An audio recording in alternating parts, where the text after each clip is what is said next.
Happy February 1st, everyone. The first of the month means there's another patch for us to run through with a bunch of changes to some of the most explosive decks from last month, with reworks to cards from the Berries deck, the Surface deck, the Golems deck, and more, hitting the format as of today to prepare us for this month's Grand Prix. As always, there are links in the description below for your key resources to check out all things Revolution Custom Standard, such as the Custom Magic Discord server, where you can get updates about and play the format against others, as well as check out all of the cool cards and sets that others in the community are designing. The Revolution Compendium, where you can look through all of the cards the curators recommend looking at for your consideration in your decks, sorted by card roles, and Manifesto, our dedicated Scryfall-like search engine that lets you search through the cards from the sets currently in the format and sets that have rotated. With all of that said, we have 24 cards changing in rotation, with 3 more cards that have since rotated getting tweaked, and a pretty important legality change for this month. So let's get into it.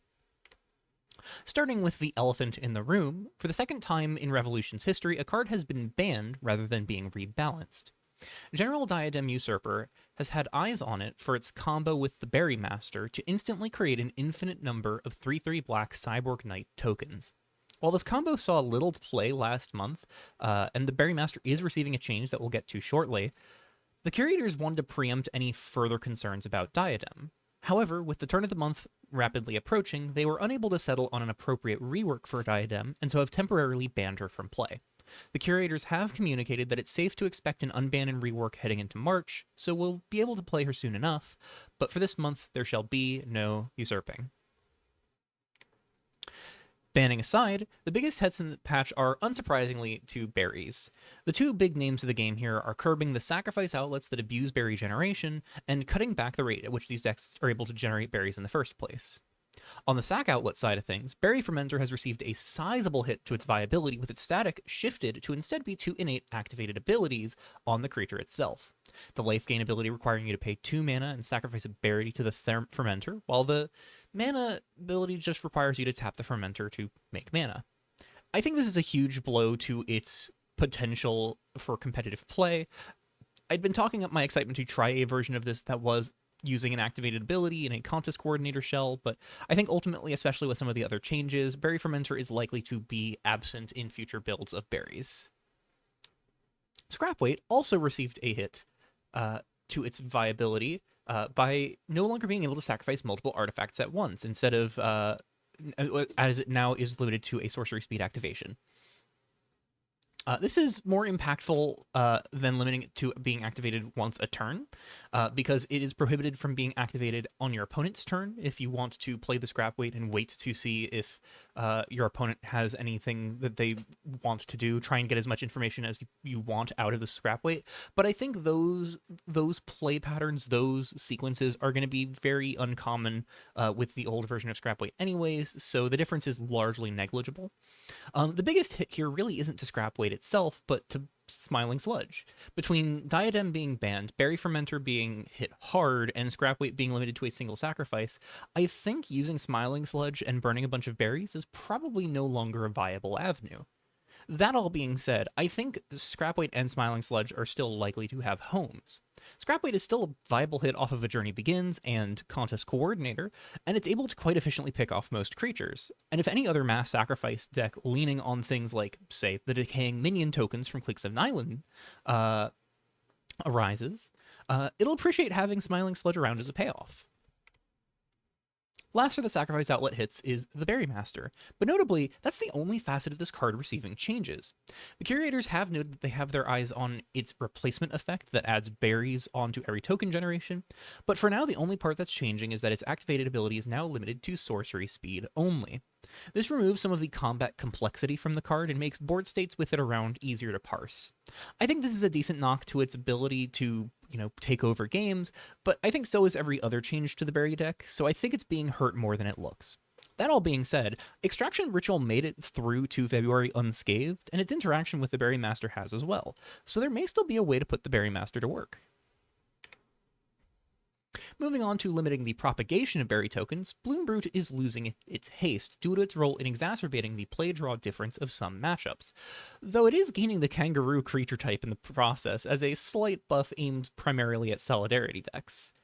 I don't think that's really a meaningful buff. Solidarity hasn't ever felt too strong in my eyes, and despite the additional unique type for the strategy, I don't think that makes up for just how much worse it looks as a supposed aggressive creature. Now that it is just a 2-mana 2/2 that needs to deal combat damage to do anything. But I could always be proven wrong. Lastly, among the big changes to berries, Smart Shopper has had its quantity of tokens downticked from making 3 when you cast a creature spell with 3 different types of mana to only making 2. I think Smart Shopper and Berry Master make it out of this patch the best out of the bunch, though I think Shopper's change will be felt. It'll struggle more to amass a large board of artifacts to play into things like Cybersoul synergies, which is a knock against the white-black Cybersoul shells I'd seen kicking around. But even with all of these changes, I don't think Berries is dead. Rather than trying to sacrifice a bunch of berries at instant speed, I think future shells of berries will want to be much more invested in just getting as many of these tokens in play as they can, and trying to fire off a big imposing iteration. There are some other good pieces of the engine that were left untouched, like the aforementioned Extraction Ritual package with Pathetic Cocoon is really good. And there are also some largely unexplored berry generators like Rooting Raccoon, which may benefit from a shift away from these sack outlets towards just wanting to preserve as many berries as you can. Regardless, berries are going to be in a weaker state than they were in January, but don't write them off just yet. The other big shell getting a lot of hits this month is Surface Control and Surface Flash. But Harbor Mail is the biggest nerf out of this deck because it wasn't just important for Surface. Present in 5 of the top 8 decks at Grand Prix Mishiro Town across Sultai Flash, Sultai Golems, Sultai Graveyard, and white-blue control decks, Harbor Mail had proven to be far too efficient at providing card advantage effortlessly. To combat this, it is now limited to only triggering from exile when you cast a spell for its surface cost, rather than just checking to see if the spell has surface, and also requires you to pay a blue mana to put the card into your graveyard to get the draw in the first place. I don't think this actually kills Harbor Mail outright. It's still a solid cantrip on its face, and the value in the late game does still make it card advantage. But I think this meaningfully puts Harbor Mail in its place, limited to being best in late game scenarios rather than being able to help slow decks generate extra card flow in the early turns of the game. The best surface spells that can be recast from Graveyard for cheap, like Root Fossil, Seafloor Treasures, can still keep Harbor Mail alive, though more costly surface spells like Muddy Water will probably start to fall off. Though not present in every surface list, Callista the Techyarch was played in Dr. Chipmunk's graveyard-centric Sultai surface build, and made it into the top 4 as a result. In general, Callisto's passive trigger, combined with irritating stat line, has consistently made it for it to be a tricky card advantage engine to overcome across the months that it's been in the format. And anytime the meta slows down, she's really been capable of squeezing players into a bind and burying them with their own cards. She's receiving a rework to how she steals cards this month, however, and now Callisto only steals cards for the current turn on a per-creature combat damage trigger, rather than permanently taking one at your upkeep. I think this is actually probably the most exciting change in this patch, though there are some other candidates. And while it's undeniably a rework that hinders its power, it also opens the door for a new home that's been kind of forced to experiment a bit since last rotation anyhow. Blue tempo decks haven't outright died since rotation, as a few activated ability payoffs have helped it keep afloat, alongside some other effects, though we'll get into the changes being hit to tempo soon. But Callisto's now an interesting tool to help that deck spin out of control if left unchecked. I'll be interested to see if Callisto starts cropping up in tempo builds, or if there's anywhere else that Callisto might be viable in. I don't think there's a world where the blue-black mill deck really benefits from this too much, but it's certainly possible. Warden of Depths is having its surface and flash granting now restricted to only being active during the ending phase of players' turns, helping to curb the efficiency of counter magic in surface decks.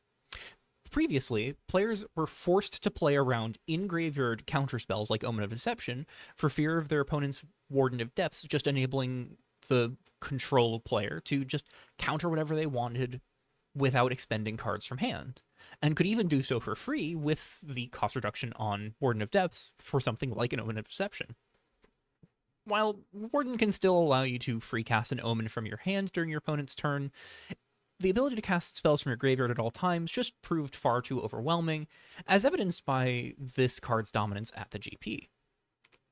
Similarly dominant in Mishiro Town was the Aqua Crew, which absolutely terrorized matches thanks to the available surface spells in conjunction with good flashback spells, providing additional triggers to gradually pick off every permanent the opponent had in play.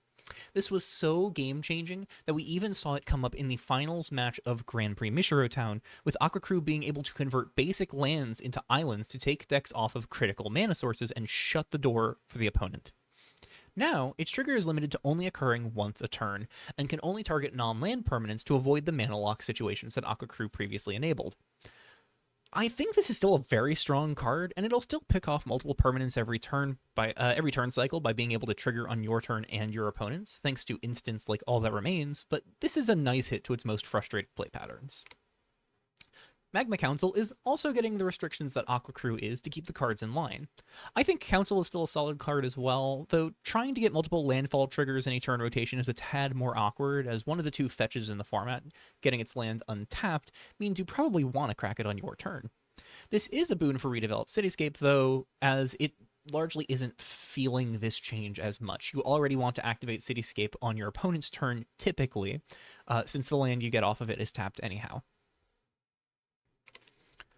Finally, though Aqua Crew and Magma Council no longer disrupt lands directly, they could still shut off the prior version of Temple of Origins, as it cared about you having any lands that could produce mana other than the chosen colors. So if Aqua Crew made one of your permanents into an island while your temple was on white and black, suddenly your temple was offline in addition to one of your permanents being removed and turned into a useless island.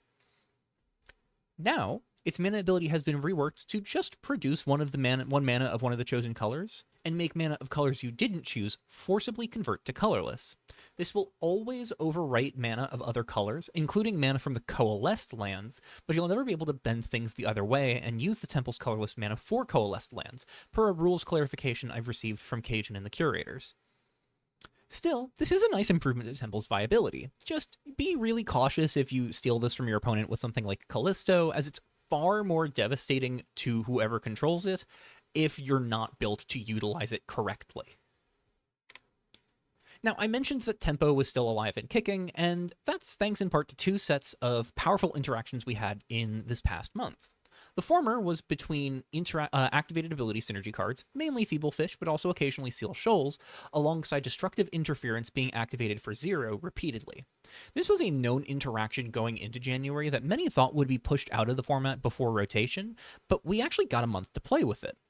Now, though, interference is being restricted from activating for 0, so ability payoffs will be a little harder to work for. But hey, Planeswalkers are still 0 mana activated abilities, so there's still ways to get some additional value. The other interaction was between Brief Stop and a few other good tempo cards that benefited from having a playable flicker around.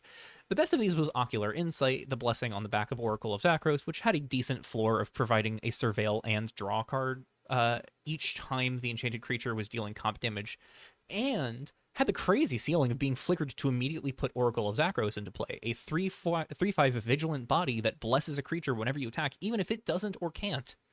It can also flicker Unspeaking Titan, a solid card thanks to both its ability to stun opposing creatures to clear the path for attackers, and the power of another card we'll get to soon that could help you reach the 3 golem requirement easier. Importantly, though, both of these interactions are actually remaining unscathed. You can still brief stop Oracle of Zakros into play off of Ocular Insight. You can still brief stop Unspeaking Titan. No, the thing that's actually getting changed here is that brief stop is losing its ability to return the exiled permanent to your control, meaning things you've stolen temporarily are no longer safe to flicker. But in exchange, it's now getting a modal option to return the flickered permanent at the end step, so you can now use brief stop to protect from a board wipe. The main reason this change is so important is thanks to No Time to Waste, which is receiving a change to how it steals things. Where previously it was 1 mana to steal a non-land permanent for your turn and let you pay 2 to keep it for another turn, it's now going up to always costing 3 for the theft until the end of your next turn, unless you're targeting an artifact, in which case you can steal it for 1. I think this is a reasonable change, though we're lacking for big flashy artifacts to steal right now, so this is almost always going to be played for 3. This isn't helped by the existence of Marillai, which similarly could steal artifacts and shut them down forever, while letting you burn those artifacts to give her loyalty if she survives the theft. But I think, honestly, No Time to Waste won't struggle too much to find a home. Decks that really want No Time to Waste will still be able to benefit it, but you won't be able to flicker the thing that you're stealing, so you need to have another plan for where No Time to Waste is slotting into your synergies. If you can find a way to sacrifice the permanent you steal, maybe that's the avenue now. The last big hit to tempo also bridges us into another strategy getting impacted this month. The Ruins Awaken added combat complexity to the board thanks to its landfall ability being able to be activated at instant speed. Excuse me. Allowing you to hold a fetched land and then make a surprise blocker at instant speed. This had decent utility in tempo shells for getting you a non-mana ability on an opponent's turn, and it was already a desirable card thanks to Unspeaking Titan. However, the big killer here is that Unyielding Titan could grant that token Death Touch to give you an Ambush Viper from the graveyard. The Ruins Awaken now can only be activated as a sorcery, so it can't complicate combat math as an off-the-board face-up trick. However, even if it could, Unyielding Titan's first line of text is changing as well, and now only grants your golems Menace instead of Death Touch. This is due partly to the Ruins Awaken synergy, but even without it, the activated ability on Unyielding Titan, opening the door to create Death Touch blockers at instant speed, was a tricky problem to punch through. Icing on the misery cake for your opponent was its interaction with Unflinching Titan, granting your golems Death Touch and Trample to punch through opposing boards with relative ease.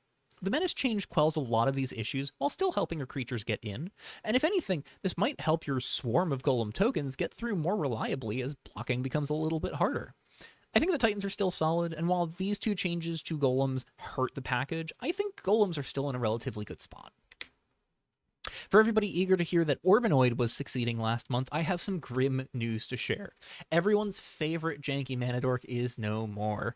After 2 full seasons of players trying to crack the code on Orbinoid, Lilosaur finally figured out the combo by using Extraction Mission to put 2 Orbinoids into play, then tapping the hasty temporary token to cast one of the 3 different Expedite effects in the format, targeting the tapped Orbinoid, which would untap both, give the Summoning Sick one haste, and cantrip.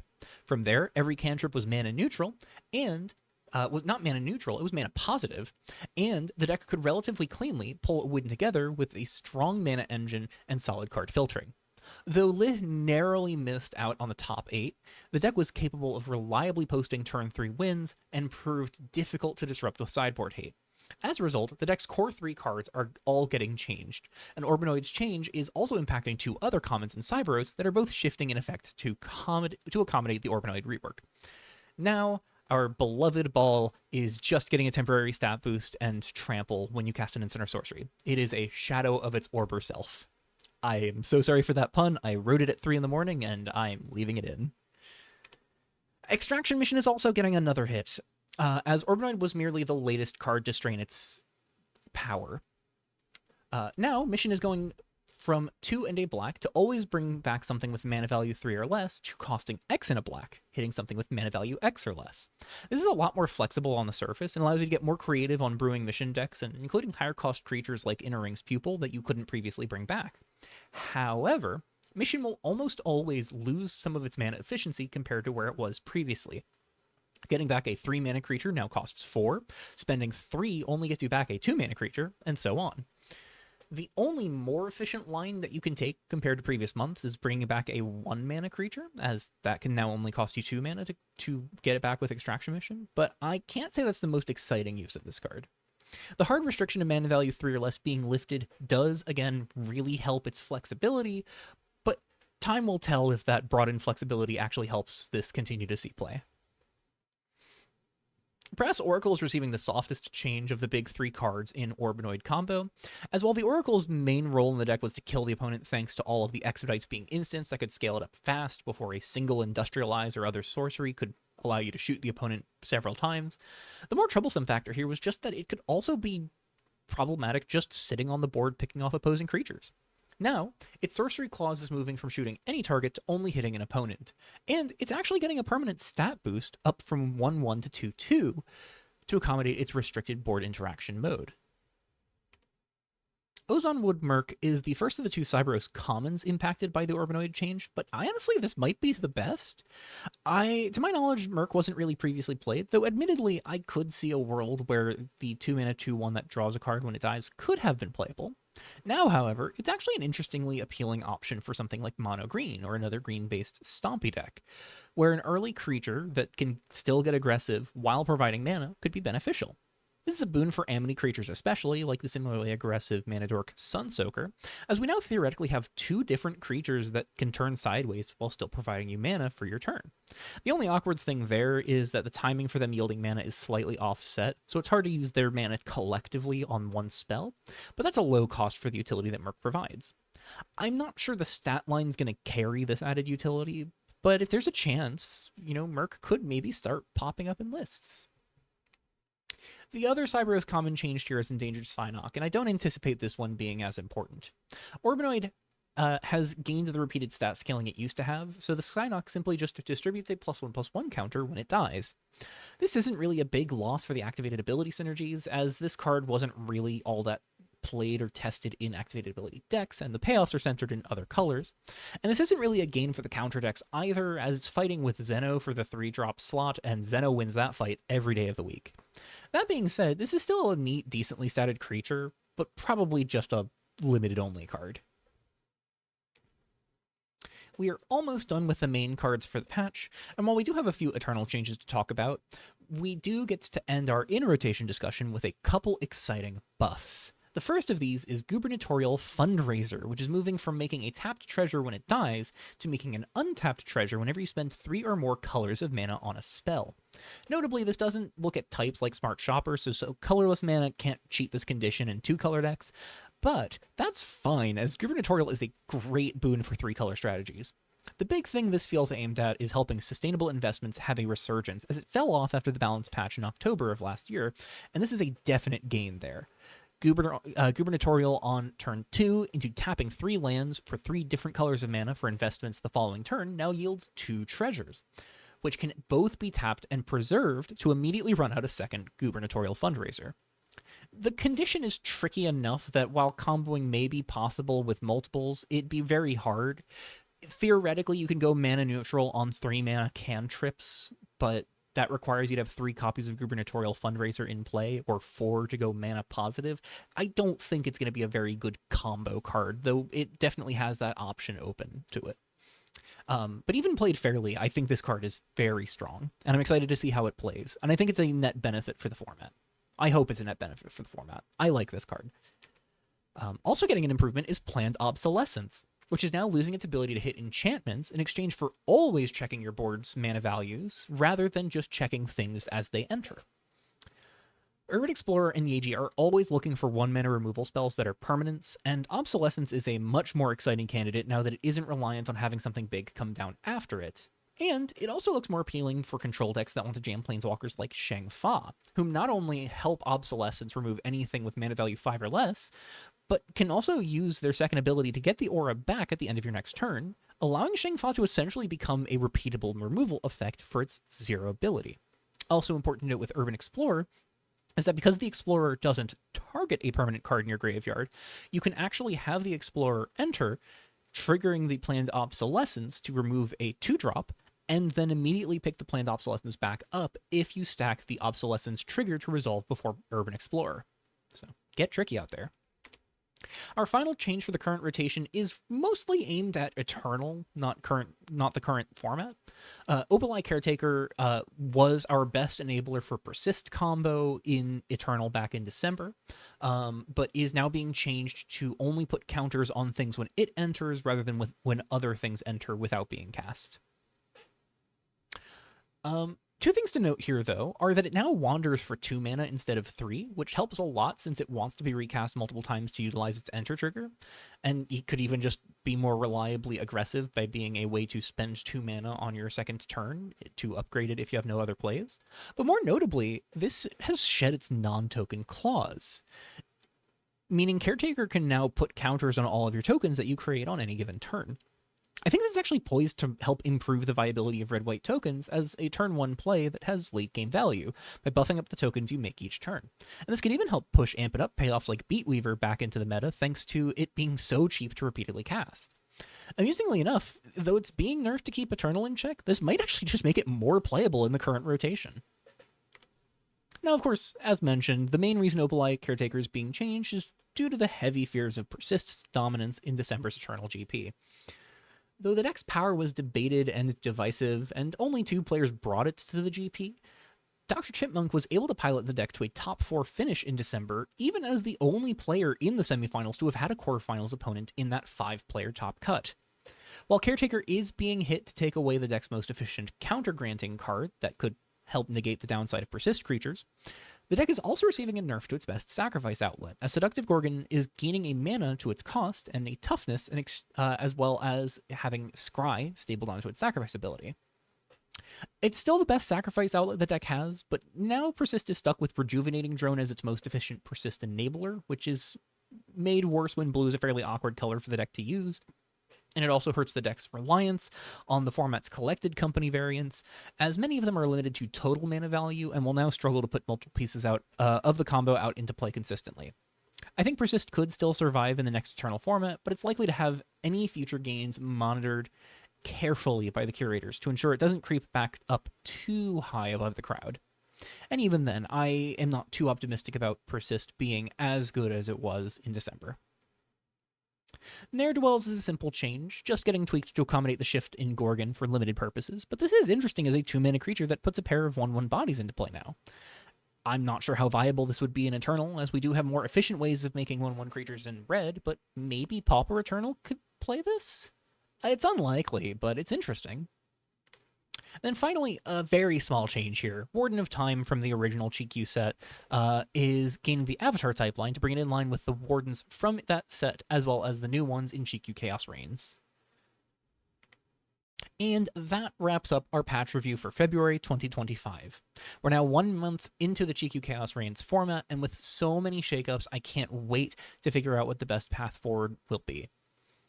I'd love to hear from you all as well if there are any particular decks you think are poised to thrive with these changes, whether you'd like to share your thoughts in the comments below or pop on over to the community Discord server in the description below to chat and play for yourself.